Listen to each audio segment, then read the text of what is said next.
keep a minister in the dark about a high-profile transfer like that? I really don't know how that information was shared in that. I am familiar, of course, with Paul Bernardo. I'm from Scarborough.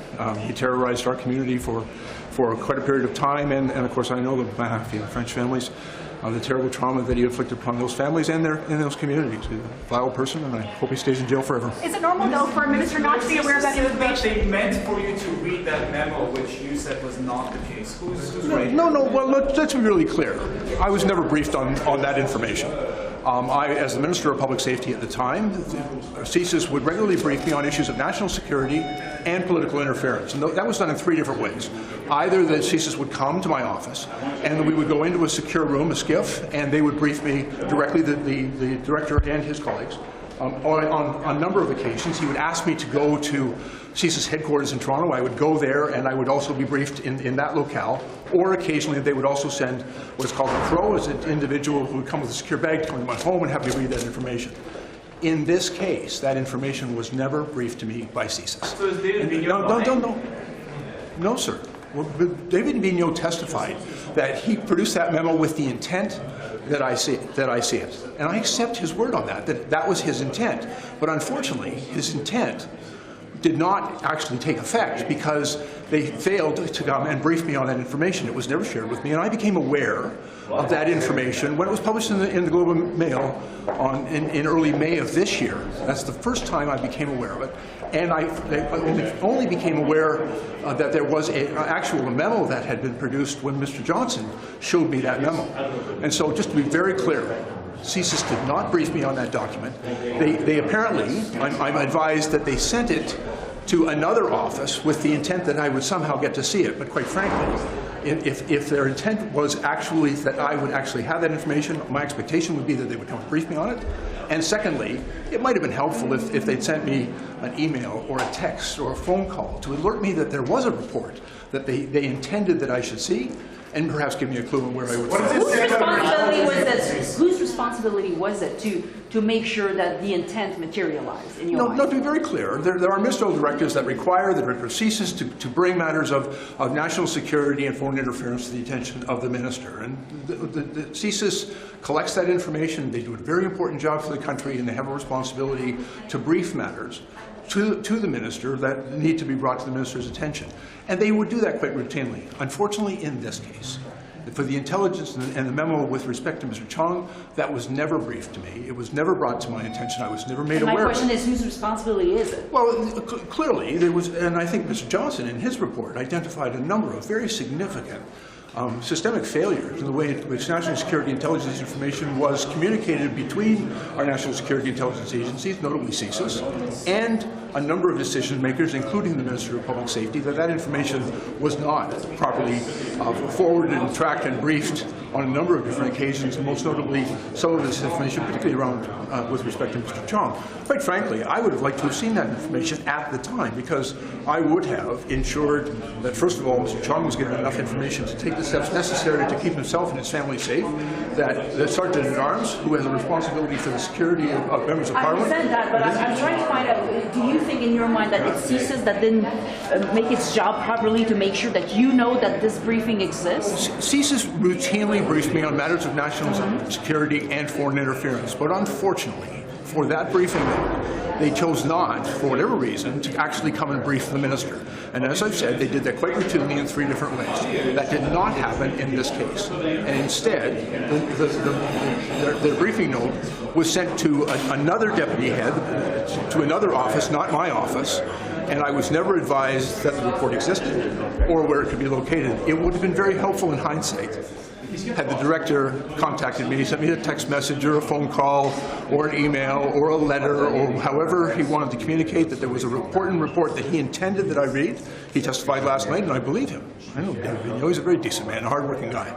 But he said he intended that I read that message, and unfortunately I was not given an opportunity to read it because I was never advised that it had been sent, and I was never advised where it could be located. Do you know if at deputy ministerial level the memo was read? I have no idea. That's a question that would have to be put to the Deputy Minister, but the Deputy Minister never advised me, the Deputy Minister of Public Safety at the time, and Director Vigneault never advised me of the existence of this report or that it was available, or that, like Director Vigneault testified last night, and I believe him absolutely, he intended that I see that. But unfortunately,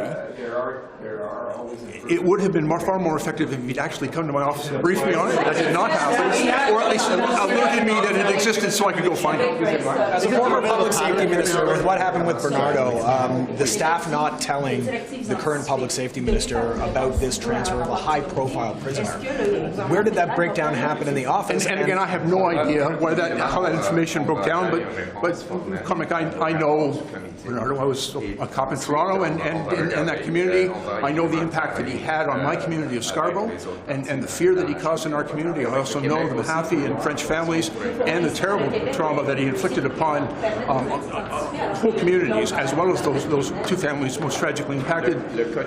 He's a vile individual. I hope he stays in prison. Why is there such Should Mendicino resign?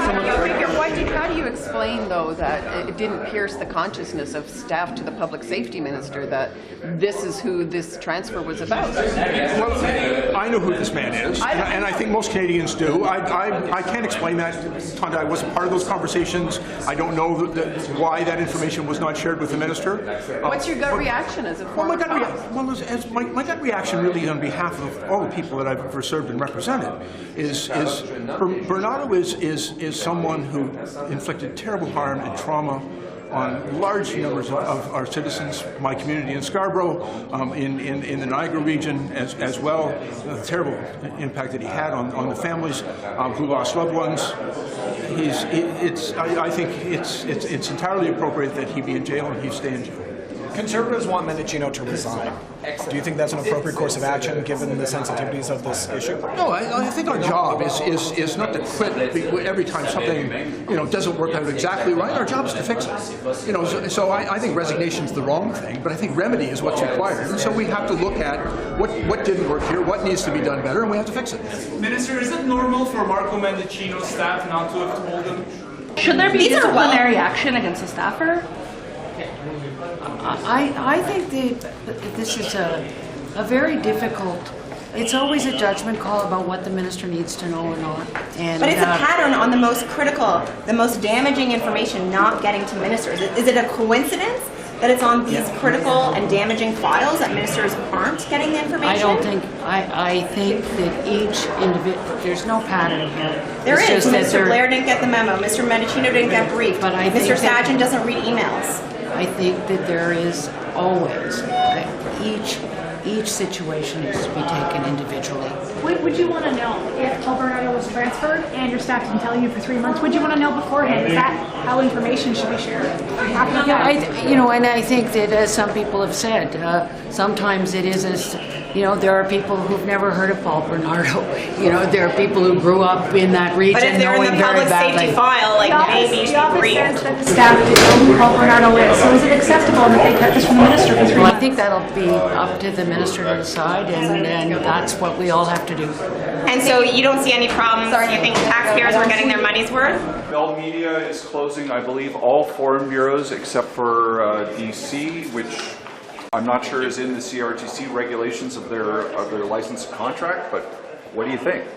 Well, I spoke to Bell's CEO this morning. It's obviously sad news. It's other consequences of the presence and the strength of the streamers on one side, and also the fact that most of the advertising is going to a few big players like Facebook and Google. So that's why we brought in C11 and C18 that are so important. I just got to ask you though, this is like many, many decades of foreign coverage that English Canadians have depended on to get one view of foreign coverage from another network and another network. Like this is a huge groundswell change. It's a very important change. We lose voices. We lose voices here. We're losing voices at the international level, and that's why I hope we can hurry up and also have Bill C-18 in place, which will ask the big players to support our journalism industry. But you don't sound like you're against it. You sound like, hey, this is okay. I've listened to the head of Bell Media and you accept it. No. I mean, it's a business decision. I'm not the one making the decision for Bell, right? Yeah. So it's a business decision, but it's very difficult. It's very difficult also for our own democracy because there's less voices, there's less people covering stuff, less people doing the professional stuff, and I've been saying since the beginning, that's why we need a bill like C-18 where the big players will contribute to professional, independent, non-partisan journalism. Minister, what you guys are doing. Minister, can I ask you, what's happening inside your cabinet? Why are It's so going many? great. Why are so many? It doesn't look like it's going out great from the My outside. cabinet? No, at the table where you sit with all the ministers. Mr. Mendicino misses briefings on Paul Bernardo. Mr. Sajjan doesn't read his emails. And meantime, Minister Blair says he doesn't get memos from CSIS. How is it happening?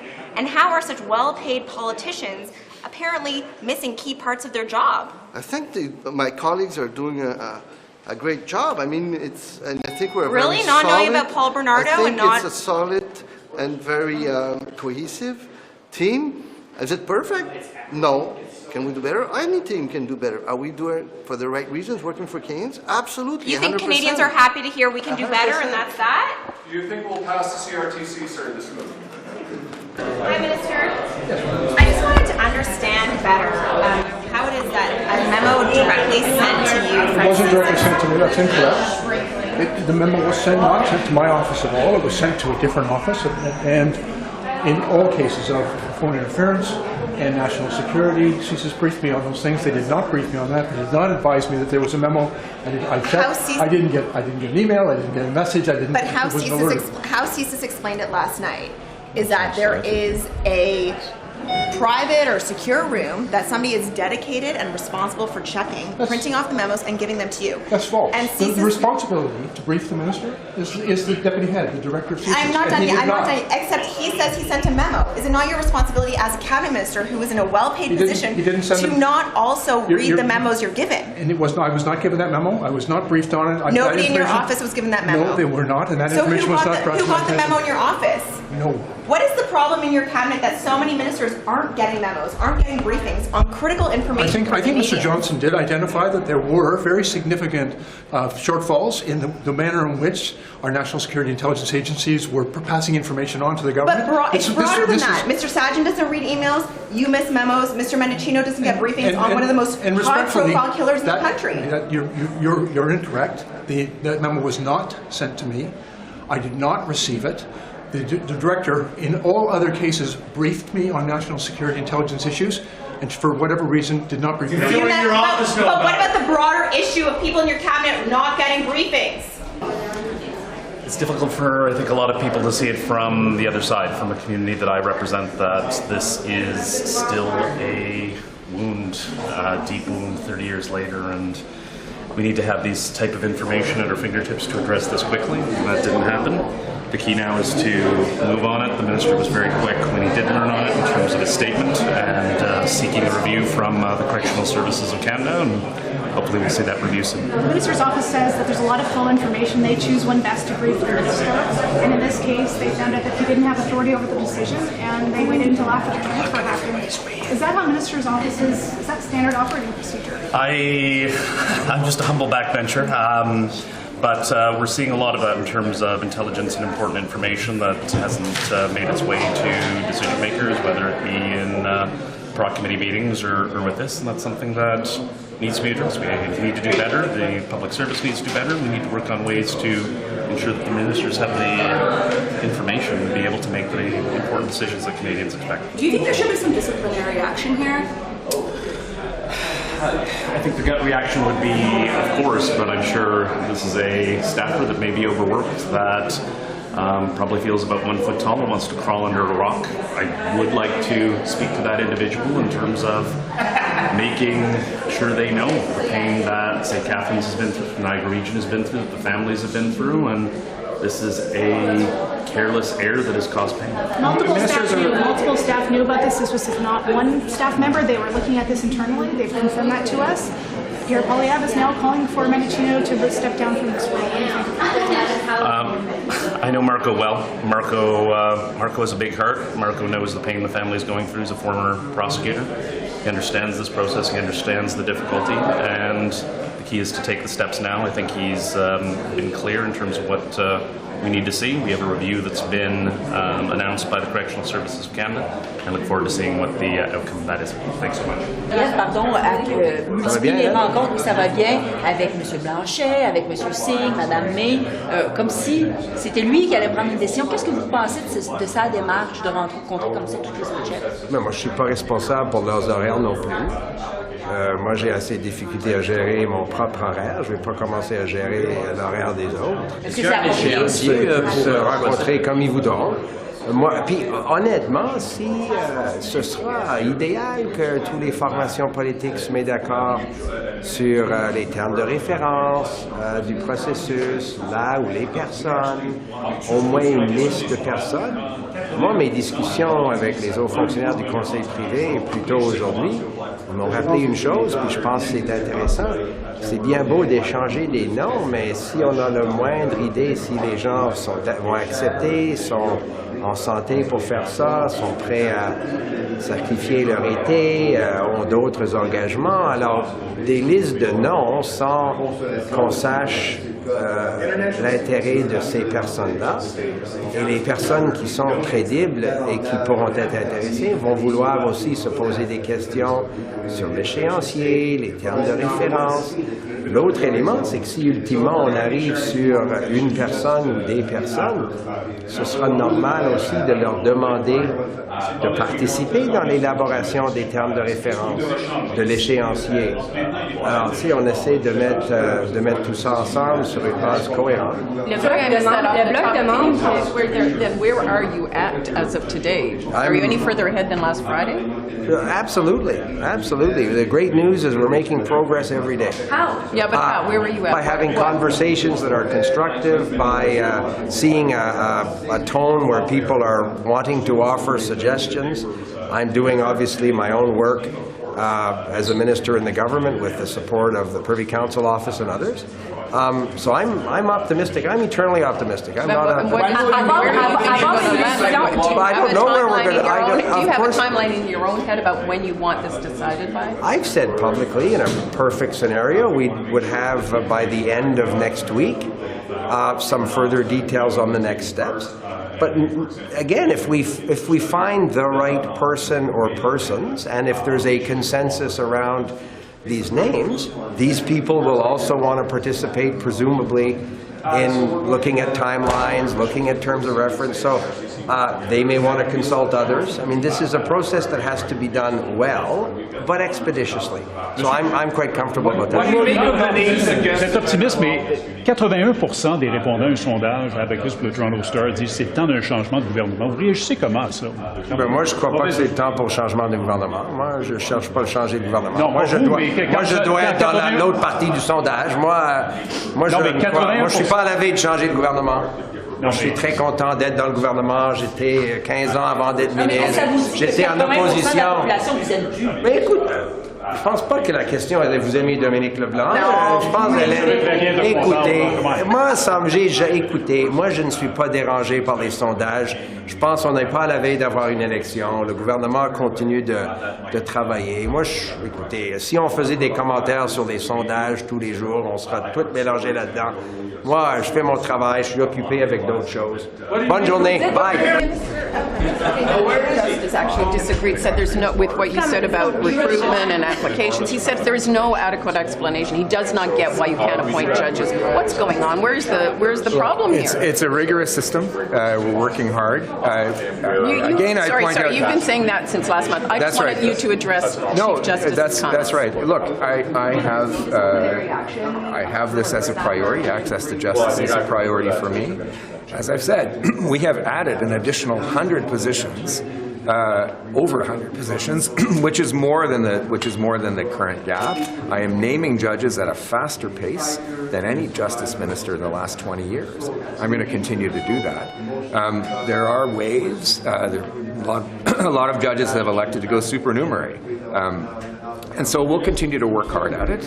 It's a rigorous system. The quality of the judicial appointments is outstanding. You'll hear that across the country. But why as even is the diversity. The problem is like there are many problems, obviously, but why does it take you 16 months to name a Chief Justice in Montreal, for example? The Chief Justice, that is. That's not an application question, Well, right? first, yeah, that's a decision that rests with the Prime Minister, not with the Minister of Justice. We obviously do work hard to help prepare that terrain. But it is, again, there are a number of factors involved. I try to identify blockages and correct them. I have proposed some changes, having the Judicial Appointments Committee sit for 3 years instead of 2, having the applications be valid for 3 years instead of 2. I think all of that will help to improve the pool and continue to, and again, and I've been recruiting constantly to get people to apply. It's different in different parts of the country, so it's a complex country, and the process is rigorous. So I'll continue to keep pushing at the points where I do identify blockages, and then we'll keep moving. It is a priority. The transfer of Paul Bernardo, the minister's office didn't know. The minister's office knew, and they didn't tell the minister for 3 months. Is that? I obviously have no comment on that. It is not within my ministry. My family is originally from Southern Ontario. We lived the Bernardo thing at the time, and my heart goes out to the French and the Mahaffey families and everything they've gone through. But it is not. Again, I have no comment. The Information Commissioner singled out your department yet again, multiple times, every annual report. CIC is just not doing its job on access to information. Commitments were made to change a year ago, and she says nothing's happening. When is the minister? When are you going to put your shoulder into fixing access to information in your department? You know, this is something that I care about deeply. For what it's worth, I moved to South Africa to work for an access to information organization to promote human rights as part of a federally funded program when I was a young lawyer. We've made a number of steps to proactively share information, and for what it's worth, the reason we see so many applications is people who are living abroad have the opportunity to make access to information about their individual case files. Rather than simply improving the access to information regime, which I will acknowledge I think we need to do, the real solution is going to be going upstream and proactively sharing information with applicants to come to Canada about their file, so they don't need to go to the access to information route in the first place. What we're doing right now, and over the past year, and I would disagree that there's been no action taken, and actually look at the comments of the Privacy Commissioner about the performance of the department in reforming this specific issue. Giving case trackers to people so they can get information about where their file is at on their device in their pocket in real time. We're expanding access to case trackers for different lines of business. We've already made it available for citizenship applications, for permanent residency, family reunification. We're moving there for temporary lines of business so people can actually get access to the information in real time on their own device. My sense is when people learn about the opportunity to adopt this new approach to getting information, we'll see the number of access to information requests go down. But of course, given the fact that these tools didn't exist over the last number of years, we still have a significant number of access to information requests to get through. The system is overwhelmed with the number of applications who come from applicants that are currently outside of Canada, because of course somebody who wants to come here has a lot at stake in terms of their ability to come to Canada, and they want to know. Put more funding on it. Every department where this is a problem, there's not enough ATI analysts, there's not enough ATI people in your shop. I mean, task your deputy, your ADMs. There's just no culture of urgency. Before you got here, this has been going on for 20 years. Nobody takes it seriously. You know what, I actually think that the real solution here is not just going to be appointing more analysts to consider ATIPs. The real solution, if you're going to give me free rein to deploy the resources where they need to go, it's proactive disclosure of information so people don't have to go through the ATIP process in the first place. My argument is that we are doing that by changing the way we share information digitally with people in real time. I think we haven't yet seen the uptake that we will in the years ahead, but if we focus on simply dealing with an overburdened system by processing more cases in an analog way, we're going to lose this fight for the next 20 years. If we actually change the way we do things rather than just do more of the old way, then we have a chance to fix this problem. If people get information knowing where their case is in real time by doing a simple portal, accessing the portal simply on their phone, I have faith that over the next few years, we won't see as many access to information requests. So that's what my strategy has been. I think it's the right path, but when you're dealing with the volume of applications that we already have in the system, it's going to take a few years to get out of the mess that you just pointed out took 20 years to get into. But if we continue to do things in an analog fashion, we're going to live with the results. We're living in a Netflix era. We can't use blockbuster technologies. But anyway, thanks so much, everybody. First, I'd like to speak about two great news that I would like to highlight with the presence of Emanuela and Yara. And obviously, one of that great news is the return of Yvonne Jones. She's a member from Labrador, but equally importantly, she's a fighter and a survivor of breast cancer. We're so pleased and so emotionally touched by what she's been through in the last few months, and so glad that she's back with us now in the House of Commons. And the second great news is that you might know, just a few days ago, we announced an investment of $500,000 to support the important work of the task force on preventative health care services. That task force is going to expedite this review of the guidelines for screening of breast cancer. And Yvonne, I think you have good words to say on that too. Well, obviously, what's been trending now is breast screening for women at age 40, not at age 50. And there's a number of studies that will substantiate the need for this to happen. Most recent one in Canada was through the University of Ottawa, and it was done by Dr. Anna Wilkinson. And it's recommending screening be an option for women at the age of 40, not just at the age of 50. My first diagnosis with breast cancer was at age 42. And I met many women along my journey, both then and now, that are being discovering breast cancer at an earlier age. So there are still 5 provinces in Canada, Newfoundland and Labrador, my home province being one of them, along with Quebec and Ontario, Saskatchewan, and Manitoba, that still do not allow women to have that choice. They have to be referred by a medical physician. They don't have the option to choose this screening. And all the studies are telling us, even the reports that are coming to the United States in the last couple of months, that it saves lives, it reduces mortality, and it gives women over the age of 50 to 59 a better chance at survival once diagnosed. So these are important statistics, and I really appreciate the Minister and his department in providing the funding to the task force in Canada to start reviewing these recommendations and developing new guidelines. Women's Caucus has been advocating for these guidelines to change for the last year. We've been writing regularly to the Minister because it's one of the most important themes in our caucus, making sure that women have access to to screening at age of 40, because more and more women are being diagnosed earlier, and especially racialized women. Black and Asian women are actually diagnosed at an earlier age as well, and this hasn't been taken into account until now.